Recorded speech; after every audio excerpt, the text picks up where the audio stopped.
3, Colossiens chapitre 3.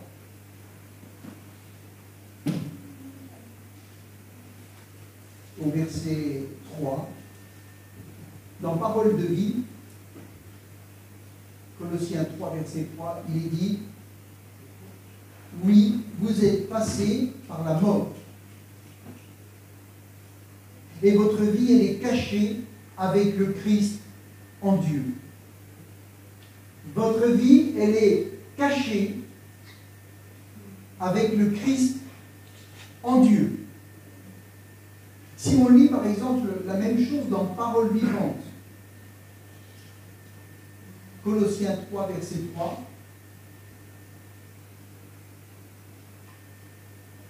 il est dit car en fait,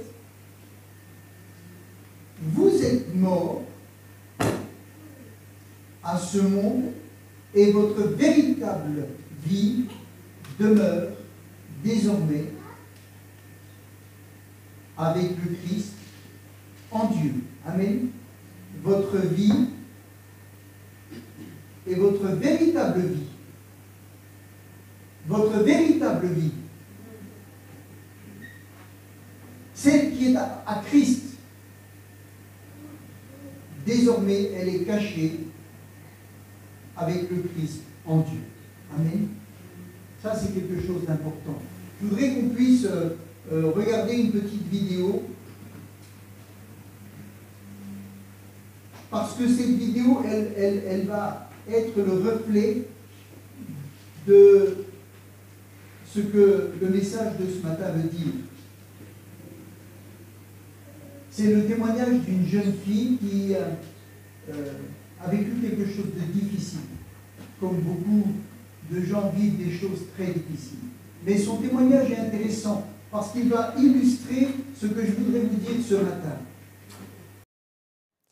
Bonjour, je m'appelle Siam. J'ai grandi dans une famille difficile, là où la violence régnait, là où la religion nous interdisait certaines choses. Je me souviens qu'un jour, alors que je prenais le bus avec mon ami, chose que je n'avais pas le droit, même d'avoir une amie, je n'avais pas le droit. Je me souviens d'avoir pris le bus avec mon ami et mon frère nous attendait en fait près de l'arrêt de bus. Et il m'a vu avec cet ami et il m'a demandé rapidement de monter dans la voiture, très énervé, très colérique. Il m'a vraiment demandé de monter dans la voiture.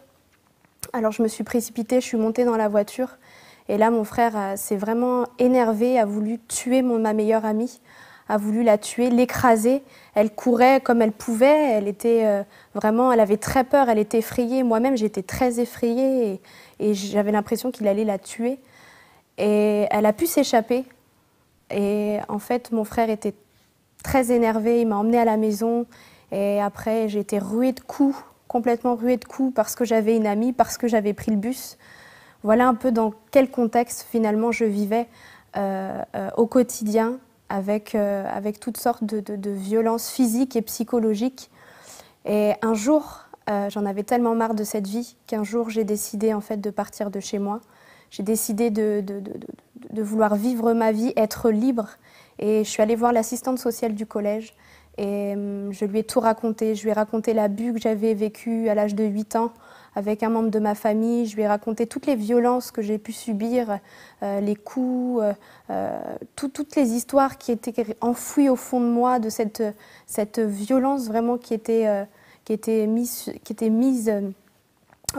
cachée au fond de moi. Je lui ai tout raconté et elle a décidé à ce moment-là d'en parler au procureur pour que je puisse être placée, en fait. Et donc cette assistante sociale m'a dit « Siam, si tu es considérée comme un cas d'extrême urgence, alors à ce moment-là, on te prendra directement de ta famille et tu partiras directement et tu ne reverras plus jamais tes parents. Et si tu n'es pas considérée comme un cas d'extrême urgence, il est possible que le procureur demande une enquête. » Et j'étais très paniquée à l'idée de savoir ce qui allait se passer.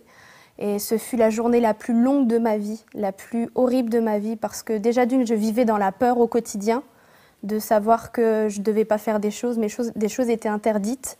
Et je vivais aussi dans cette sorte d'amour finalement impossible entre ma famille et moi.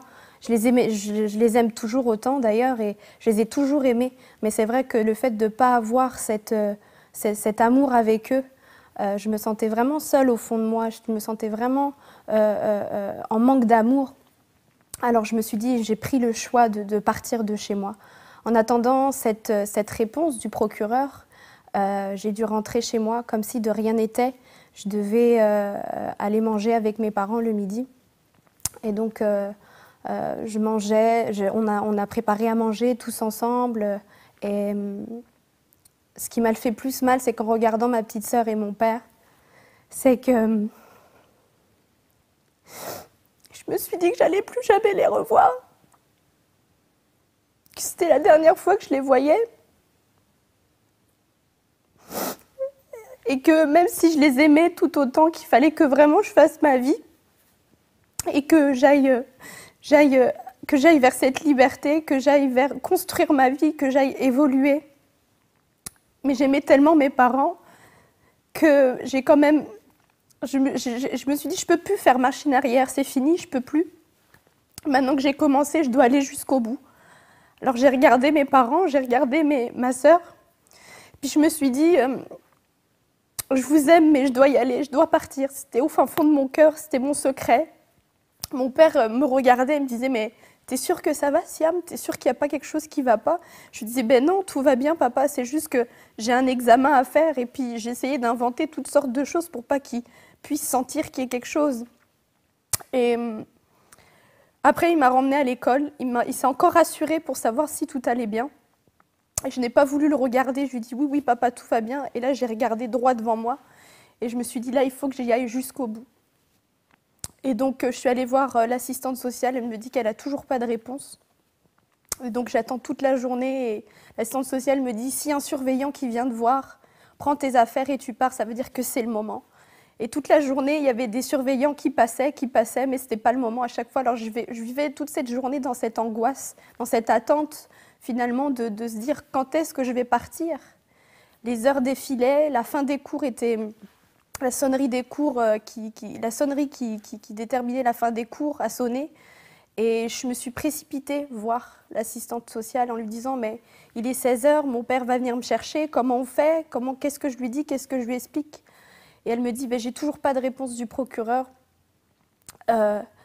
parce qu'il a considéré ton cas comme un cas d'extrême, pas un cas d'extrême urgence et il voudrait vraiment en fait qu'il y ait une enquête de police qui soit faite et que tu repartes chez tes parents. » Et moi, je lui dis « Mais non, c'est pas possible, je vais m'enfuir, je vais partir.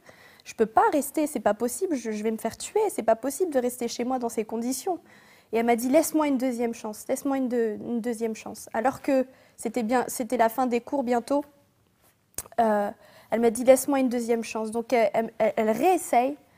Et donc finalement, elle obtient finalement ce cas d'extrême urgence et la brigade des mineurs était censée venir pour venir me chercher, mais bon, il y a un laps de temps pour. Et dans cette attente-là, il fallait retenir mon père qui arrivait pour venir me chercher.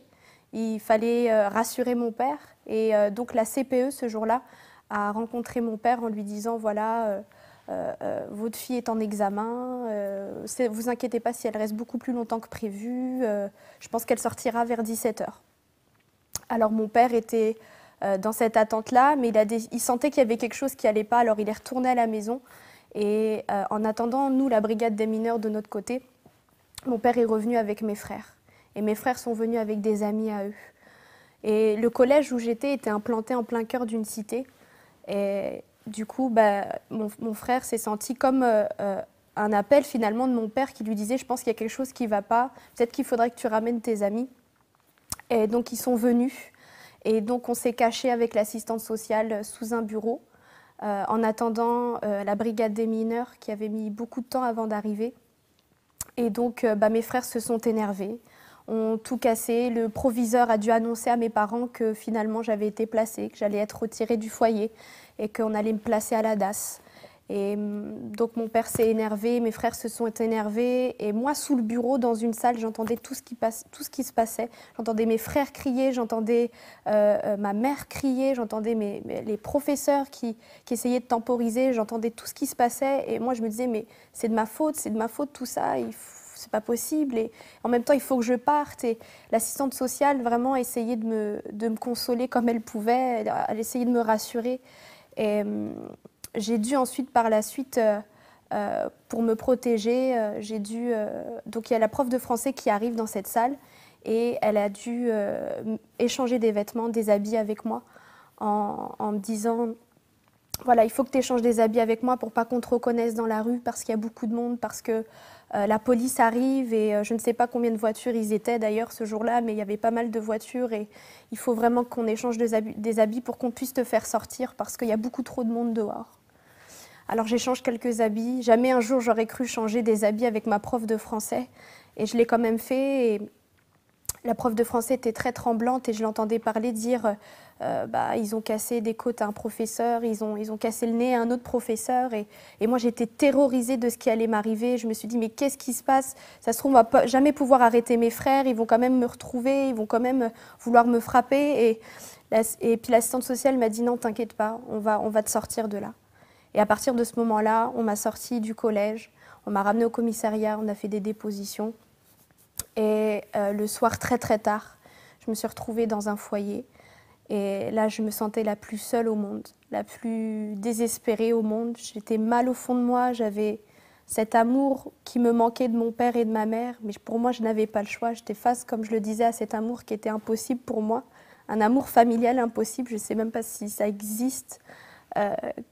Si la preuve que ça existe, mais j'étais vraiment face à cette solitude qui était en face de moi et j'avais très peur de ce qui allait se passer de l'extérieur, du monde et je me suis dit, je vais quand même aller jusqu'au bout, je vais faire ma vie.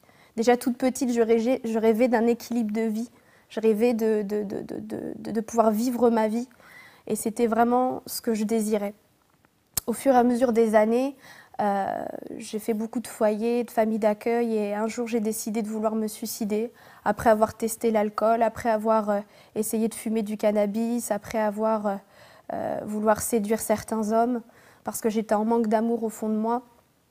J'ai décidé de vouloir me tuer, j'ai décidé de me suicider et il y avait une route, une sorte d'autoroute qui était là en face de ce foyer et j'ai voulu m'adresser à Dieu et j'ai crié à Dieu vraiment de tout mon cœur et je lui ai dit, parce que j'avais quand même cet enseignement, cette base que Dieu m'avait donnée, que mes parents m'avaient donnée et j'ai vraiment crié à Dieu et j'ai dit, toi là-haut, si tu existes vraiment, fais quelque chose pour moi.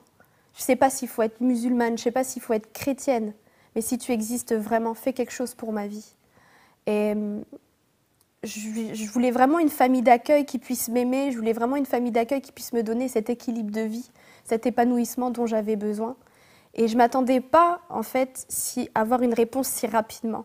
Parce qu'en temps normal, pour pouvoir trouver une famille d'accueil en étant ado, à cet âge-là, j'avais 16 ans, et trouver une famille d'accueil, c'est très compliqué. Il nous faut à peu près 3 mois, tout en sachant qu'il y a plein d'autres dossiers qui sont derrière.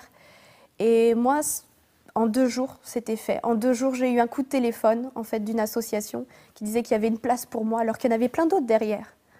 Et moi, je me souvenais, au fond de moi, je me souvenais de ce que j'avais prié, de ce que j'avais dit à Dieu, de ce que j'avais crié à Dieu.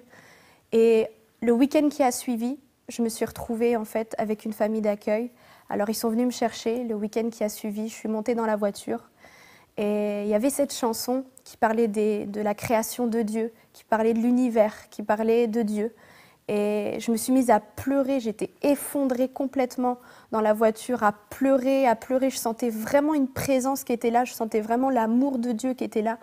Et au fond de moi, je savais que Dieu m'avait répondu. Je savais que c'était lui qui m'avait trouvé une famille d'accueil et qu'en plus de cela, cette famille d'accueil était chrétienne.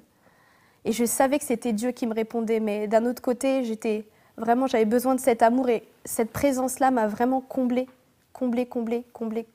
comblée de cet amour. Et je regardais les cieux, je regardais la terre et je me disais comment moi, aussi petite que je suis, aussi grand est l'univers et Dieu s'est occupé de moi. Dieu a pris le temps de m'écouter, d'entendre mon cri et de dire je vais m'occuper de toi. Après, les années ont suivi et Dieu m'a vraiment parlé, Dieu a vraiment touché mon cœur, a vraiment comblé mon cœur, l'amour d'un père et d'une mère. Je peux dire aujourd'hui que Dieu est mon père, Je peux dire aujourd'hui que Dieu m'a changée, que Dieu m'a délivrée. Je n'ai plus peur, je n'ai plus ces frayeurs que j'avais autrefois. Je vis librement. Au fur et à mesure des années, vraiment, Dieu m'a vraiment touchée. Mais ce qui m'a le plus touchée, vraiment, ce qui m'a vraiment beaucoup plus, cette expérience que j'ai faite dans ma chambre, où Dieu m'a vraiment parlé, je me suis dit que j'allais réessayer de parler comme je l'avais fait pour ma famille d'accueil, pour avoir une famille d'accueil, et je l'ai fait. Et à un moment donné, je me suis trouvée folle, je me suis dit, je parle à un mur, je parle à un Dieu qui parle, parce que pour moi, c'était impossible que Dieu puisse parler. Et j'ai réessayé, j'ai prié, j'ai commencé à vouloir dire, à vouloir parler. Et puis après, j'ai arrêté. J'avais demandé une Bible, en fait, à ma famille d'accueil pour essayer de connaître, essayer de comprendre ce qu'ils vivaient. Et c'est comme si qu'une petite voix au fond de moi me disait « Va dans le psaume 143 ». Et alors, je suis allée voir dans le psaume 143, et à ce moment-là, ce que j'avais dit, ce que je venais de dire, c'était le psaume 143. Et là, je me suis vraiment effondrée dans ma chambre. J'ai vraiment été touchée par l'amour de Dieu. Et ensuite, par la suite, j'ai décidé de donner mon cœur à Jésus. Je savais que Dieu me parlait, je savais que Dieu avait quelque chose pour ma vie. Et j'ai décidé de rentrer pleinement dans les projets qu'il a formés sur ma vie. Et depuis, je suis libérée de tout fardeau, de toute frayeur. Je suis libre en Jésus. Et je peux dire aujourd'hui, merci Seigneur, merci de ce qu'il est venu vraiment transformer ma vie, me combler de cet amour d'un père et d'une mère. Je n'ai jamais manqué de l'amour d'un père et d'une mère. Dieu l'a toujours comblé. Dans les moments les plus difficiles, Dieu était là. Et vraiment, je décide aujourd'hui de rentrer pleinement dans les projets qu'il a formés sur ma vie, car lui seul connaît les projets qu'il a formés sur nous, projets de paix et non de malheur, afin de nous donner un avenir et de l'espérance. Voilà ce que Dieu peut faire. Amen. Et vous voyez, quand on voit ce témoignage, à un moment donné, cette jeune fille, qu'est-ce qu'elle a fait? Elle a vu qu'elle ne pouvait plus rien contrôler. Si elle rentrait, elle était massacrée. Si elle partait, sans protection, on la retrouvait. Et il lui a fallu déjà dire son problème. Elle a dit son problème à l'assistante sociale. Et ensuite, quand les démarches ont été faites, qu'est-ce qu'on a fait avec cette jeune fille? On l'a cachée. Elle a été cachée sous un bureau. Et la famille s'est déchaînée. Il y en a un qui a eu les cassés, l'autre les côtes cassées, ils ont tout cassé, les bureaux, tout ce qu'ils ont trouvé. Mais elle était cachée. Ensuite, on lui a mis d'autres habits. Et on l'a fait sortir pour qu'on ne la reconnaisse pas. Et puis après, elle a été amenée, etc. Et voilà, il y a un passage difficile. Mais quand elle a crié à Dieu, en 2 jours, amen, en 2 jours, elle était dans un foyer chrétien. En 2 jours, elle était à l'écoute d'une chanson chrétienne. En 2 jours, elle s'est retrouvée dans une maison où il y avait la paix, où elle a vu des gens différents. Et ça, c'est quelque chose de très grand. Et il a fallu comme quelque chose qui meurt en elle. Vous savez, quand elle était là dans l'accusation et quand elle dit, mais d'un côté, je ne vais plus voir mes parents alors que je les aime. Il l'a frappée. Elle les aimait quand même. Alors d'un côté, elle est comme ça, elle dit, mais il y a quelque chose qui va mourir, cette relation va mourir. Elle le savait, mais en même temps, elle savait que si elle n'acceptait pas ça, elle ne pouvait pas aller plus loin. Et il est dit, car en fait, vous êtes morts à ce monde, et votre véritable vie demeure désormais cachée avec le Christ en Dieu. Et voyez-vous, et là, il fallait qu'elle ne fasse rien. La première chose, c'est qu'elle écoute et qu'elle croit à cette assistance qui était là pour la protéger. Il ne fallait surtout pas qu'elle essaye de faire quelque chose. Il fallait qu'elle se laisse conduire, qu'elle se laisse emmener, qu'elle se laisse diriger. Et voyez-vous, nous, si nous voulons que Dieu agisse, la première chose à faire quand on dit au Seigneur, je veux te donner ma vie, c'est de nous asseoir. Parce que Christ nous sauve et nous amène avec lui. Il nous met à l'abri. Amen. Il nous emmène dans son ciel de gloire. Et là, nous recevons des choses, nous recevons une instruction. Et il est dit dans Romains chapitre 6, verset 2, Romains 6, verset 2, il est dit loin de là, nous qui sommes morts au péché, comment vivrions-nous encore dans le péché? Ignorez-vous que nous, tous qui avons été baptisés en Jésus-Christ, c'est en sa mort que nous avons été baptisés. Il est dit au verset 4, et c'est important, je vais vous dire pourquoi c'est important. Il est dit, nous avons été ensevelis avec lui par le baptême en sa mort. Afin que, comme Christ est ressuscité des morts par la gloire du Père, de même, nous aussi, nous marchions en nouveauté de vie. Amen. Que nous puissions marcher dans une autre vie. Alléluia. Et cette jeune fille, à partir du moment où elle s'est laissée faire, on l'a emmenée et un jour elle a marché dans une autre vie. Amen. Un jour elle a marché dans une autre vie. Il est dit dans Éphésiens chapitre 2 verset 4, mais Dieu qui est riche en miséricorde, à cause du grand amour dont il nous a aimés, nous qui étions morts par nos offenses, morts spirituellement, et il nous a fait mourir avec lui, et il nous a rendus à la vie. Amen. Il nous a rendus à la vie. Quand on est dans la main de Satan, on va dire, c'est pas les parents, je ne parle pas des parents, mais quand on est dans la main de Satan, on peut essayer de faire tout ce qu'on veut. Il nous tient. Et il nous faut accepter de nous laisser diriger. Il y a eu un brisement, il y a eu de l'accusation. Comme elle dit, j'aimais mes parents et je savais qu'à un moment donné, en faisant cette démarche, j'allais me séparer, mais j'allais casser quelque chose. Mais il fallait qu'elle le fasse. Amen. Combien de gens hésitent à donner leur vie au Seigneur? Parce qu'ils savent que le jour où ils donnent leur vie au Seigneur, il y a quelque chose qui va changer. Ce n'est plus eux, mais il y a quelque chose qui va changer en eux et dans leur environnement. Elle a payé le prix. Vous allez dire, bah oui, c'est facile. Alors on l'a frappé. Non, ce n'était pas facile. D'ailleurs, vous l'avez entendu. Vous savez, j'étais cette semaine dans les Vosges, j'entendais le témoignage d'un frère qui disait, moi, on me battait avec des câbles électriques. Il a vécu tout.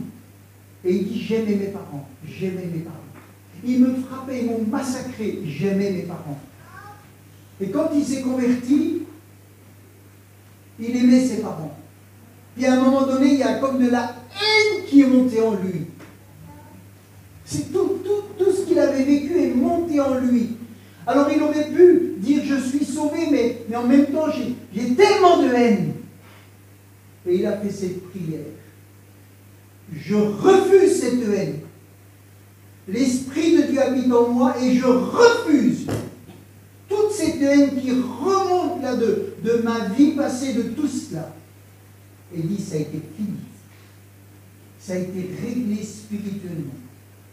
Et il dit, moi ce que j'aime, c'est parler aux gens. Et il témoigne partout où il est, il témoigne. Et voyez-vous, sa vie, elle a vraiment changé. Il y a des gens qui auront besoin de guérison, il y a des gens qui auront besoin d'attention, il y a des gens qui auront besoin de soins, psychologiques, des gens qui auront besoin des soins aussi pastoraux. Puis il y a des gens qui, avec la force de Dieu, parce que Dieu est capable, il a brisé ça. Et ça a été fini. Ça a été fini. Toutes les déclarations nous affirment que Christ a fait ces choses il y a 2000 ans pour que nous puissions être libres. Comment je peux être maintenant sûr d'être en Christ? On va dire cela. Comment est-ce que je puisse être sûr d'être en Christ?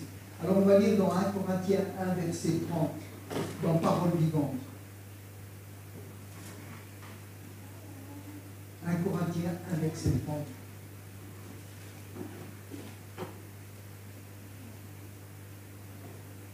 Or, c'est grâce à ce Dieu que vous appartenez à Jésus-Christ. C'est grâce au Père que vous appartenez à Jésus-Christ. Amen.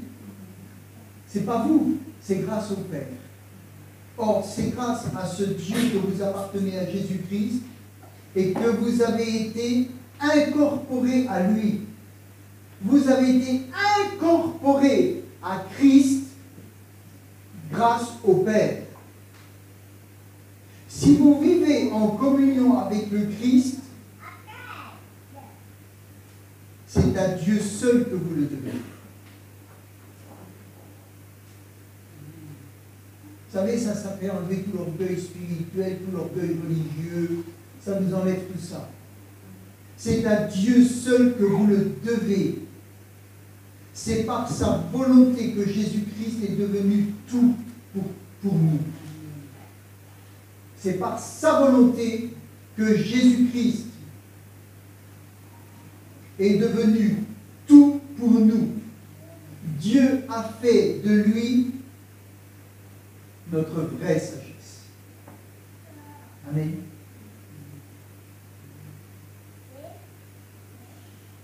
En lui, nous sommes.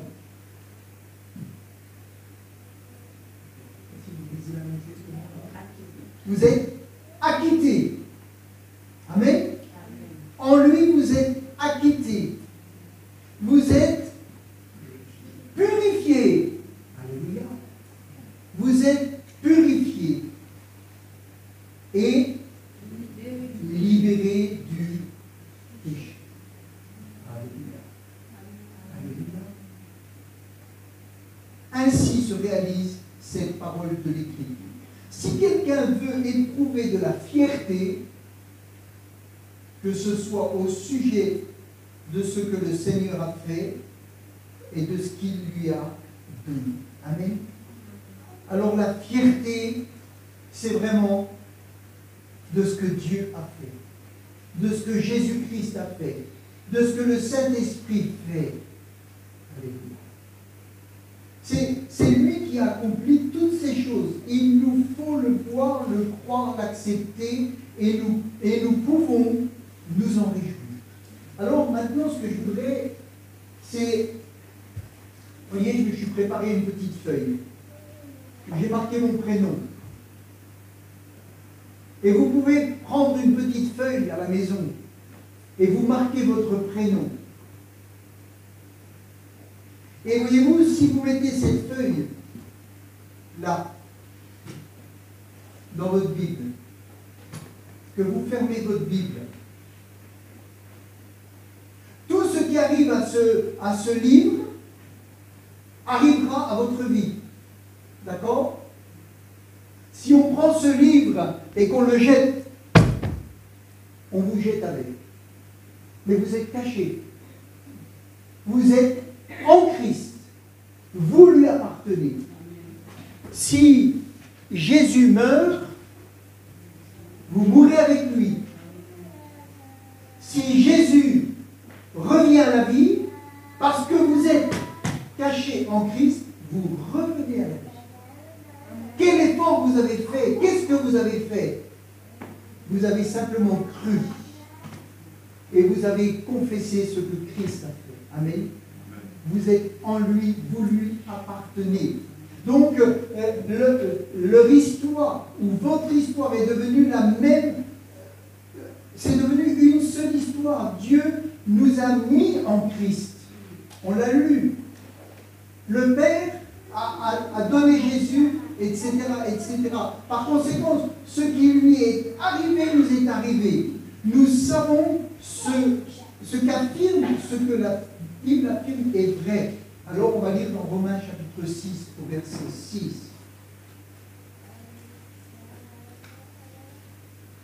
Romains 6, verset 6. Il est dit, bon, moi je vais dire là ce que j'ai marqué, sachant que votre vieil homme a été crucifié avec lui. Il dit où la parole a été faite chair. La parole a été faite chair. Amen. Elle a demeuré parmi nous. Toute l'œuvre de la croix, c'est une œuvre qui est faite pour que vous puissiez simplement, comme cette jeune fille, confesser votre problème et ensuite laisser les choses se faire. Elle n'avait pas le pouvoir de se sauver. Elle n'avait pas le pouvoir de s'en sortir. Elle n'avait pas le pouvoir de convaincre ses parents. Elle n'avait pas le pouvoir, même si elle changeait, de changer ses parents. Elle n'avait juste un seul pouvoir, celui de confesser, d'un jour ouvrir son cœur et de dire ce qui était en elle, et elle a laissé faire les institutions. Et elle a été protégée. Et quand son cœur s'est ouvert par une prière, alors le Dieu des cieux est venu et a fait ce que les institutions ne pouvaient pas faire. Amen. On a de la chance d'avoir des institutions, d'avoir des gens qui prennent soin de nous à l'hôpital, à droite, à gauche, dans les écoles, les assistantes sociales, tous ces gens qui travaillent dans le social, on a de la chance de les avoir. Mais, quand leur pouvoir est arrivé à leur limite, il faut que l'homme crie à Dieu. Amen. Même si Dieu savait déjà que cette jeune fille voulait la sauver, il a fallu qu'elle crie à Dieu. Et là, il y a quelque chose de miraculeux qui s'est fait. C'est que les dossiers étaient comme ça. Et le dossier de cette jeune fille en 2 jours est passé, et c'est une famille chrétienne qui l'a accueillie. Amen. Donc, sachant que notre vieil homme a été crucifié avec lui, afin que le corps du péché fût détruit pour que nous ne soyons plus esclaves du péché. Car celui qui est mort est libre du péché. Si tu es en Christ, ta vieille nature, elle est partie dans le tombeau. Amen. C'est pas toi qui va faire ce qu'il faut, c'est Christ qui l'a fait. Et tu dois le croire. Amen. Et notre histoire a été écrite avant notre naissance, dans le sens où Dieu savait qu'il voulait sauver notre vie. Amen. Ça, c'est important. Toutes ces victoires spirituelles ne sont pas basées sur ce que nous pouvons faire et sur notre marche avec Dieu. Ce n'est pas par notre marche que nous pouvons faire ce que Christ a fait à la croix. Ensuite, nous allons marcher, mais on ne doit même pas marcher n'importe comment. Mais avant de marcher, il faut s'asseoir et il faut se laisser cacher dans ce que la croix a fait, dans ce que Jésus a fait. Amen. C'est lui qui va s'occuper de nos cœurs, c'est lui qui va guérir nos plaies, c'est lui qui va faire. Et quand on a besoin d'aide, alors il y a des aides qui doivent venir. Mais la délivrance des chaînes, même si on se fait aider, on doit comprendre que c'est Christ qui délivre. Parce que ces chaînes, elles sont spirituelles. Elles ne sont pas humaines, elles sont spirituelles. Même si sur terre, elles nous lient à des gens, même si elles nous lient à des personnes, elles sont spirituelles. Amen. Et c'est quand les chaînes spirituelles sont brisées que les gens qui nous tiennent nous lâchent. Amen. Ce n'est pas parce qu'ils ont décidé de nous lâcher, c'est parce que Dieu a décidé de briser la chaîne qui, spirituellement, les faisait nous tenir dans un esclavage. Donc je disais que toutes ces victoires spirituelles ne sont pas basées sur ce que nous pouvons faire et sur notre marche avec Dieu, ni même sur ce que fera pour nous, ce qu'il fera pour nous demain, mais c'est sur ce qu'il a déjà fait. Amen. Sur ce qu'il a déjà accompli. Lorsque ce fait s'illumine dans notre cœur, alors il y a une guérison qui se fait. Amen. Romains 6, verset 11, il est dit, « Ainsi, vous-même, regardez-vous comme morts au péché et comme vivants pour Dieu en Jésus. » Comment on peut se regarder comme mort au péché? Eh bien, regarde-toi comme caché en Christ. Amen. Regarde-toi comme ayant été enseveli, ayant sorti. Tu n'es encore pas ressuscité, mais tu vas pouvoir marcher déjà en nouveauté de vie. Amen. Parce que c'est plus toi qui vis, c'est Christ qui vit en toi. Amen. Tu vis en Christ, si vous demeurez en moi et que je demeure en vous. Amen. Alors c'est là qu'on va pouvoir voir la gloire de Dieu. Le secret de la délivrance du péché ne consiste pas à faire quelque chose avant tout, mais à s'appuyer sur ce que Dieu a accompli. Ça, c'est la première chose. Pour sauver un homme qui se noie, vous savez, il y a deux moyens. Ou vous l'assommez, ou vous attendez qu'il ait fini de se débattre. Parce que si vous allez le chercher et qu'il se débat, il va vous taper dessus et vous allez couler avec lui. Donc il faut attendre qu'il ait fini de se débattre. Et quand il commence à couler, alors vous le prenez, il ne se débat plus et vous le ramenez au bord. Voyez-vous, ça, Dieu attend souvent qu'on soit épuisé de toutes nos forces humaines, charnelles.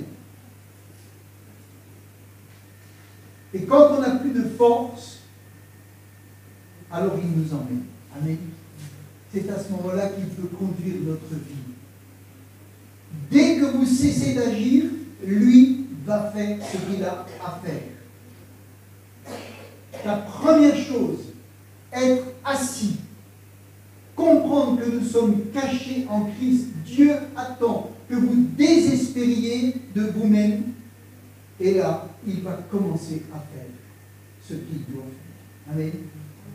Mais nous sommes tellement liés à l'homme, au fait qu'Adam a dit, Satan lui dit, mais tu vas pouvoir maintenant gérer, tu vas pouvoir faire. Et nous sommes toujours dans la gestion. Gestion de nos vies, gestion de notre avenir. Un frère dit, il faut en avoir marre d'avoir marre. Et à ce moment-là, on commence à vivre. Amen. Et puis ensuite, mais on verra une autre fois. On a vu que la vie chrétienne, elle commence par être en étant assis. Mais ensuite, la Bible nous dit qu'il nous faut marcher, parce que d'un côté, on est caché, d'un autre côté, il est dit, vous êtes la lumière du monde. Et on ne cache pas un poisson sous la table, on le met à la vue, sur la montagne, il faut que tout le monde le voie. Alors, où vous êtes caché, ou est-ce que vous êtes visible? Votre vie doit être cachée en Christ. Vous devez continuellement rester assis avec Christ dans les lieux célestes.